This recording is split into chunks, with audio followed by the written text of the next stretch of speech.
பெங்களூரு அருகிலுள்ள பேகூர் நாகேஸ்வரர் கோவிலில் பஞ்சலிங்கேஸ்வரர் என்னும் பெயரில் சிவபெருமான் 5 சன்னதிகளில் அருள் புரிகிறார்.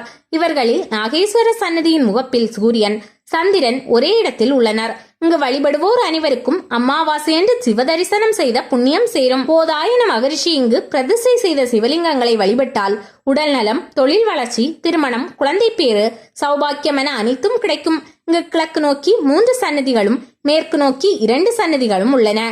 சத்யோஜாதம், வாமதேவம், அகோரம், தற்புருடம், ஈசானம் என 5 முகம் கொண்டவர் சிவன் என்பதால் 5 சன்னதிகள் உள்ளன.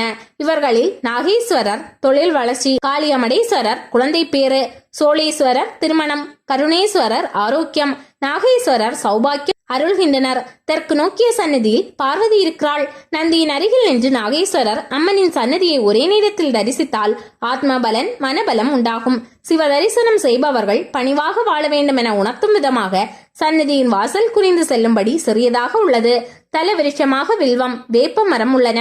பிரகாரத்தில் 8ஆம் நூற்றாண்டை சேர்ந்த தமிழ் கிரந்த கல்வெட்டுகள் உள்ளன. சூரிய தீர்த்தம் என்னும் ஏரி அருகில் உள்ளது. காரண ஆகம முறைப்படி பூஜை நடக்கிறது. சூரியன் சிவபூஜை செய்ததால் பாஸ்கர சேத்திரம் எனப்படுகிறது. 13ஆம் நூற்றாண்டில் குலோத்துங்க சோழர் திருப்பணி செய்துள்ளார். சுவாமி சன்னதி, அம்மன் சன்னதி, பிரகாரம் என 3 இடங்களில் சூரிய சன்னதிகள் உள்ளன. சித்திரை திருவிழாவின் போது நாகேஸ்வரர் இப்போதையே சுற்றியுள்ள கோயில்களில் உற்சவர்களுடன் பூப்பல்லக்கில் பவனி வருகிறார்.